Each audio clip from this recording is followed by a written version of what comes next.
kinachotokea. 조금만 더 하면 돼. Sasa hapa cha kufanya 이제 진짜 조금 남았어. ni kujaribu kuangalia ni namna gani tunakwenda kusafisha haya matatizo na kutengeneza amani kwa kila mtu.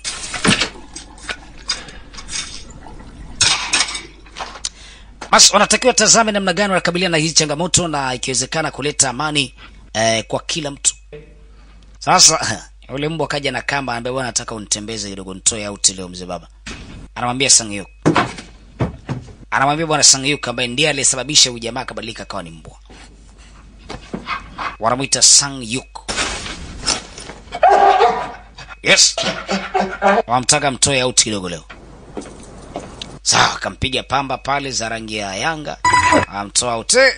Mbio. Wewe mbona una speed leo? Toa mwingiza mtani huko.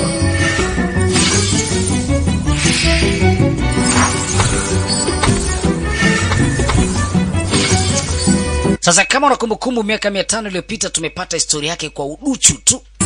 Tujafahamu vizuri story ilikuwaje lakini kwa uduchu. Ya kwamba kulikuwa na binti ambaye ni malkia alitakiwa kuuliwa pamoja na mfalme miaka hiyo. Na hatimaye tuliona yule bwana mmoja katika wale alipiga mshale na wao ndio walikuwa wamehusika kutaka kuua ule ufalme miaka hiyo. Kwa hiyo baada ya hapo wakalaniwa mmoja hapo akawa ni mbwa. Katika ile kosi. Anasema miaka ni mingi imepita. Dunia ambayo tuko huku ni tofauti na dunia ambayo sisi tulikuwa tunaishi kule.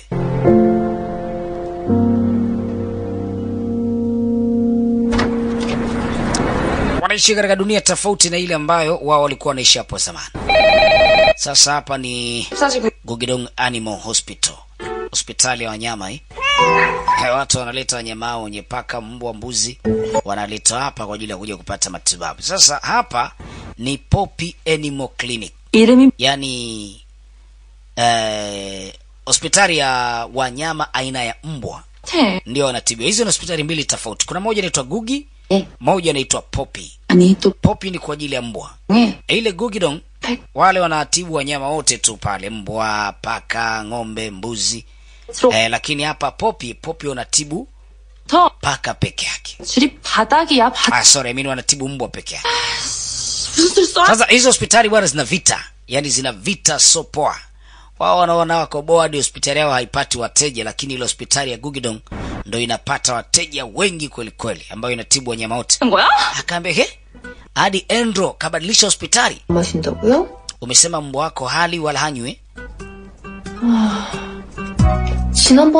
Lakini pale ninapotazama katika vipimo namuona mbwa yuko sawa, hana shida yote. Alisema shida ipo. Yaani sijisikii hamu ya kula wala kunywa maji. Yaani yote toka siku ya kwanza tu nilipokuwa nimekuona. Nikaona kama nimekutana malaika wa mbinguni. Moyo ukaripuka.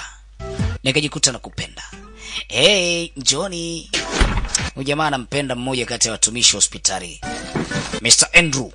Leo anaamua kuvunja ukimya kumwambia binti anampenda. Akamwambia tafadhali, naomba kubali nikuoe. 선생님 좋겠다. Mama anasema ninavyomchukia yule mkaka yule. 못하게도 쓸. Alafu leo hivi mnajua yule mwanamke anamkosa. 그게 무슨 말? Unamaanisha nini kusema anamkosa? 쓸모없는 고백. Unamaanisha nini? 남자도 수백으로. Ambaye yule mwanamke uzuri wote mnaomuona yule. 바로 그날. Anamkosi yule, akipata mwanaume lazima afe au limkute janga. Anasema ndio. Ikabidi hadithi. Utotoni kipindi na miaka kama 9 hivi alipata rafiki wa kiume.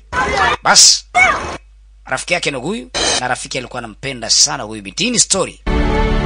Basi huyo rafiki akawa anafurahi kampata mwenzake. Lakini bahati mbaya huyu kijana alidondoka. Na kudondoka kule bahati mbaya akavunja kidole. Mwaka uliofuata miaka 17 binti akapata tena mwanaume mwingine. Sasa siku alipokuja kuombwa yule mwanaume kwa furaha akaruka juu akapigwa na shoti. Yaani na radi, kapigwa na radi akafa yule mwanaume. Tayari mwanaume wa pili huyo.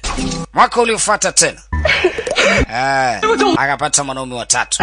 Mwanaume kwa furaha hatimaye akateleza kwenye ngazi, akajipiga chini, akapiga kichwa akafa.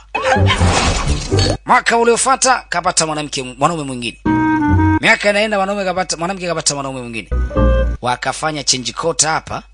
Hatimaye wamfanyia surprise huyu mwanaume.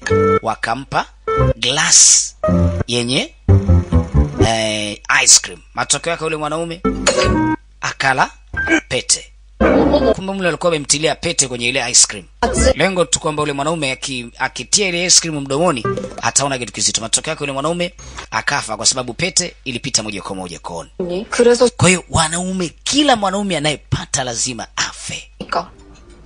Ambia sasa, na hata huyu aliyempata bwana Andrew huyu. Hapana, hii lazima tu nikamwambie. Kama hivi, kwanza mnafahamu ile binti ni yatima.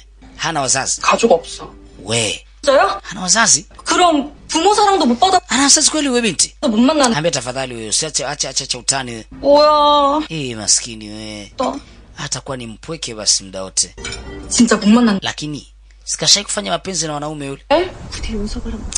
Sasa yule binti bwana akagundua kwamba ana bahati mbaya, kabidi aje kwenye maombi kuja kumomba Mwenyezi Mungu amjalie huyo mwanaume aliyempata sasa hivi mambo yasivurugike. 용서해 주세요. 대체 왜 이런 일들이 일어나는 걸까요? 만나는 남자들마다 병고를 당하는 이유가 뭘까요? Sawa, basi ikabidi waje katika eneo moja hivi. Sasa hii ni miaka 3 iliyopita. Alishawahi kuja kwa mganga, lengo ili aweze kujua kwa nini kila anapopata mwanaume yule mwanaume anakufa. Mganga akamtabilia sasa. Katika utabiri wa mganga anasema hizi karata ziko 3. Karata ya kwanza inaashiria kaburi la dhambi. Karata ya pili inaashiria 때문에 500년 동안 maisha yako ya miaka 500 yaliyopita. Maisha yangu ya miaka 500 iliyopita. Karata ya 3 inazungumzia mtu ambaye atakayempata wa mwisho. Ambaye huyo mtu ndiye itakuwa ni hatima yake. Hatima yake? Asaba akashangaa, akaambia sijakuelewa. Akaambia penda sana kwenda milimani kwa ajili ya kwenda kuomba. Vinginevyo utajikuta hata huyo uliye naye atapoteza mwelekeo. Kwanza naomba tu nikutambulishe kitu kimoja. Kuna ajali itatokea. Ajali? Anasema ndio. Sijajua ni ajali ya nani. 아재. Mzee, 적당히 좀 하시. hebu inatosha bana. 그냥 Wewe kama unataka kutabilia mikosi hapa. 받는 것 같아요. Hizo karata zako ulizotokea hapo tukatabiliwa na wewe, hata tujaelewa hata kimoja. Matokeo unakuja kutuambia masuala ya ajali tena. Ajali inakuaje? 항상 벼랑에 1000번을 올라. Nafikiri ina haja ya kuweza kututabilia yote haya. Sasa wewe tu tuambie twende milimani kwenda kuomba, tukaombe nini labda katika hilo eneo la milima. Hii ni miaka 3 iliyopita. Bana hebu tuondoke bana. Tuondoke bana. Akaambia gari itakayopata ajali ni 7452. Hiyo gari na huyo mtu atafia humo ndani. Huenda atakuwa ndiye mumeo. Baba inatosha baba. Baba inatosha. Tuondoke bana. Kawaambia gari namba 74 ngapi. Inaweza akapata ajali na huyo mtu atakayepata ajali atakuwa ni mumewe. Basi binti anaondoka kwa ule mtabiri yule, anaondoka. Ghafla kuna bonge la ajali linatokea. Muda ule ule. Ewane. We. Woro. Muda ule ule. Wanatoka tu kwa mganga, ajali inatokea. Bwana we. Gari waliotajiwa sio. Gari ile sio bwana. Lakini wanatazama gari ya pili iliyosababishiwa ajali ni 7452. Ndio hiyo ambayo mganga alisema. Na humo ndani yule baba ambaye alikuwa ametaka mpose binti ameshafariki. Wewe? Yule kijana ambaye alikuwa anataka kumposa binti tayari ameshafariki. Haraka wakarudi kwa yule mganga mle ndani. Walivorudi kwa yule mganga, mganga yupo. Yule mzee alikuwa amekaa hapa, yuko wapi? 사장님? Akaambia ni mimi mwenyewe ndo mhusika. 계세요? 남자 사장님. Hapana, alikuwa amekaa baba mmoja hivi, mwanaume mtu mzima tu. 여기 사장은 나. Akaambia mimi ndo mhusika wa hili eneo. 그럼 그분. Lakini muda si mrefu alikuwa mwanaume hapa amekaa. Asa kabidi binti ende katika hiyo milima huko. Basi ndo maisha yake akawa anaenda kuombea huko kwenye milima huko. Sasa hatujajua huyu mwanaume wa sasa itakuwaje kwenye maisha ya sasa. Itakuwaje? Kamaliza maombi tayari. Anaondoka sasa bibie. Hatujamfahamu binti anaitwa nani. Yaani kamaliza maombi hatimaye anaondoka. Hiyo ni kumbukumbu yake ya mwisho ya miaka 3 iliyopita alipo